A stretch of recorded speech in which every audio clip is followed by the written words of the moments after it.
Bonjour, bienvenue au Talk Orange Le Figaro. Aujourd'hui, nous recevons Marielle de Sarnez, députée européenne, vice-présidente, députée européenne, si vous voulez dire, vice-présidente du MoDem. Marielle de Sarnez, bonjour. Bonsoir. Merci d'être avec nous. Le secrétaire d'État à la fonction publique, Georges Tron, a démissionné dimanche du gouvernement après les accusations d'agression sexuelle qui ont été portées contre lui par deux des anciennes employées municipales. Il a eu raison de démissionner aussi rapidement? Je crois qu'il n'avait pas d'autre solution. Il ne pouvait pas faire autrement. C'était une affaire qui arrivait, et sûrement pour la majorité, on va dire, pas un très bon moment pour la majorité. D'ailleurs, l'affaire Strauss-Kahn. Et donc, il n'y avait pas, au fond, d'autre issue que celle-là. Xavier Bertrand était hier sur France Inter. Je vous propose d'écouter sa réaction.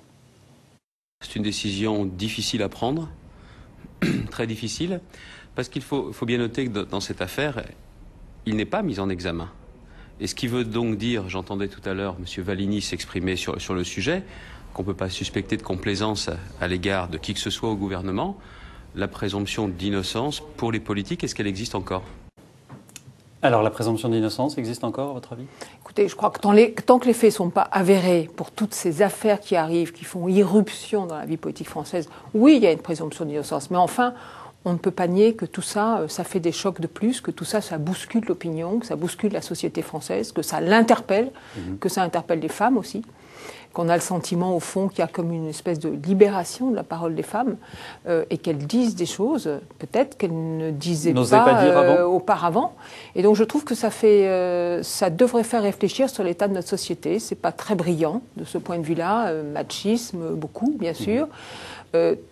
Toujours la parole, au fond, de la victime est mise en doute, cette espèce de réflexe de la classe politique, d'abord, dans l'affaire Strauss-Kahn. C'est-à-dire qu'au fond, dès qu'il y a un politique qui est attaqué, on a une classe politique qui essaye de faire corps, comme ça, de le protéger, ce qui n'est pas un bon réflexe. Et puis, on nie, effectivement, l'existence de la victime, on met en cause la parole de la femme. Et puis, je crois qu'il faudra qu'on réfléchisse aussi sur tout ce qui pourrait s'apparenter dans ces affaires, au fond, à des abus d'autorité, à des abus de pouvoir. Parce que c'est toujours un rapport d'un homme qui est au sommet, au fond, du pouvoir, si on prend Dominique Strauss-Kahn, et puis d'une subordonnée, d'une femme placée en état de, voilà, un peu comme ça, entre guillemets, inférieur. Et je trouve que ça, c'est aussi très alarmant dans le constat qu'on doit faire de la société française aujourd'hui. Christine Lagarde est candidate à la direction générale du FMI. Elle est soutenue par l'ensemble des pays européens. Le G8 dans son ensemble la soutient. C'est une bonne candidate? On verra. Moi, j'ai quelques interrogations. Il y a l'affaire Bernard Tapie qui est en cours, avec un rapport de la Cour des comptes qui est quand même un rapport qui dit beaucoup de choses. Et donc, il y aura peut-être une procédure judiciaire. S'il y a une procédure judiciaire, elle doit renoncer à être candidate? Écoutez, elle a déjà répondu, ce que je trouve déjà peut-être un petit peu étrange. En tous les cas, elle a dit que même s'il y avait une procédure judiciaire, elle irait jusqu'au bout. C'est une erreur, à votre avis? C'est une faute? Écoutez, en tous les cas, c'est pas mal de désinvolture, me semble-t-il. On verra. Moi, je crois que je fais confiance à la justice de mon pays. Donc, si la Cour des comptes a constaté un certain nombre de choses, on verra ce qu'il en advient demain. Et puis, il y a quelque chose que je n'ai pas aimé dans cette affaire de FMI, au fond, c'est qu'on dise les Européens vont très mal, on le sait, l'endettement, on le sait, et donc il faut absolument que ce soit un Européen, parce que si jamais quelqu'un d'autre venait regarder les affaires des Européens, ça serait pas bon pour l'Europe.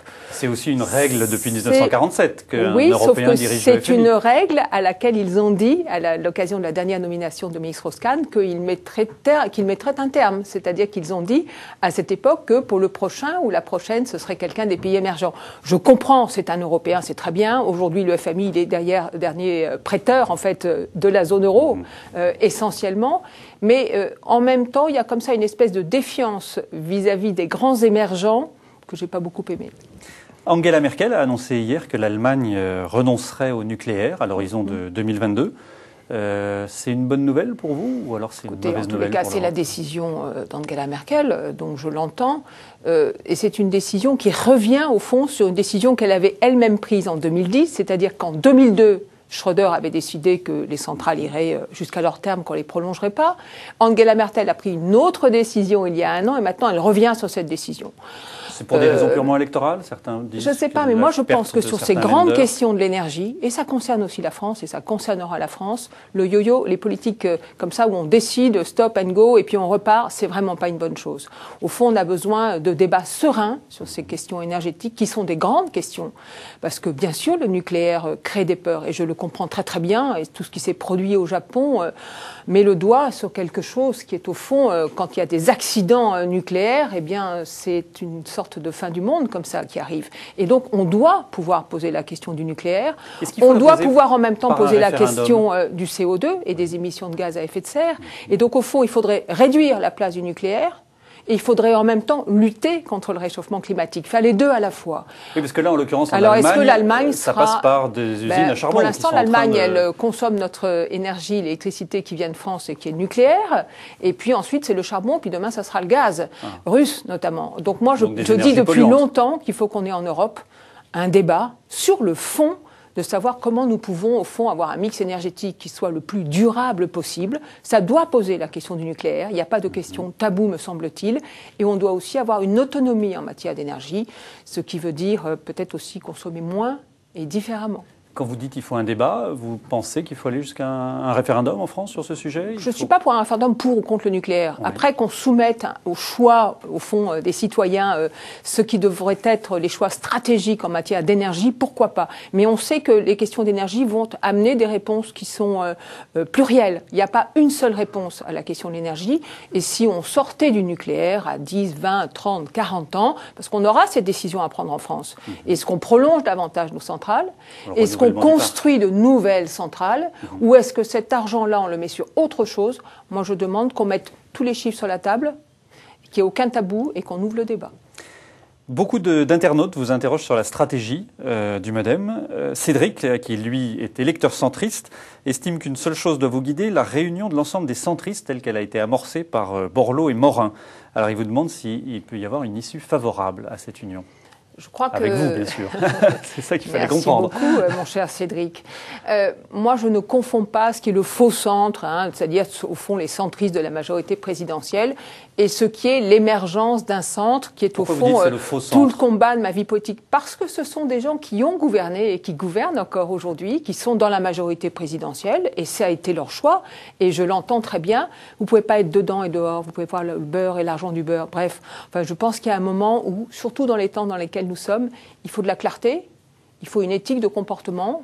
Et donc oui, moi je fais partie de celles et ceux qui tendront la main à ceux qui ont fait un choix différent du mien, en soutenant par exemple pour certains Nicolas Sarkozy. Je tendrai la main aussi à ce que nous appelons, à ce que j'appelle les sociaux réalistes au fond, donc du centre droit au centre gauche en passant par le centre. Je crois qu'il y a une alternative à construire et tout le monde est le bienvenu. Thierry Mariani était à votre place vendredi, il vous a posé une question, écoutons-la. Est-ce que vous vous voyez un jour gouverner, par exemple, avec Mme Eva Joly ou avec M. Mélenchon? Et au moment où les présidentielles approchent, est-ce que vous ne croyez pas que le combat courageux que vous avez mené, il y a un moment où il faut dire très clairement, voilà, aux prochaines présidentielles, je serai soit avec les socialistes et leurs alliés, soit finalement dans la camp de la majorité? À un moment, il faut clarifier sa position. Quelle est aujourd'hui votre position en matière d'alliance? J'aime bien Thierry Mariani parce qu'il est toujours dans la nuance quand il parle. Et jamais caricatural. Je suis contre la bipolarisation. Et d'ailleurs, nous sommes un des seuls pays d'Europe où nous avons comme ça la droite et la gauche et pas de force qui émerge. Eh bien, tout le combat de ma vie, c'est de faire émerger une autre force. Est-ce que j'ai envie de gouverner demain? La réponse est oui. Est-ce que nous avons envie de gouverner demain? La réponse est oui. Et je crois que nous gouvernerons bien. Et donc ça passe par l'élection présidentielle. Le moment venu, je souhaite que François Bayrou soit en mesure de rassembler ce grand bloc central qui, oui, devra, je l'espère, gouverner la France demain. Vous craignez la candidature, qui n'est pas encore annoncée, d'un Jean-Louis Borloo qui pourrait prendre je n'y crois occuper absolument la place pas. Je crois qu'il y a Bayrou. un principe de réalité extrêmement simple, surtout sous la Ve République, et que le principe de réalité commande que, évidemment, le président de la République sera le candidat légitime de la majorité présidentielle. Et qui sera le seul candidat évidemment. de sa majorité. Marielle de Cernez, merci d'avoir répondu à nos questions. Merci à vous. À demain pour un nouveau talk.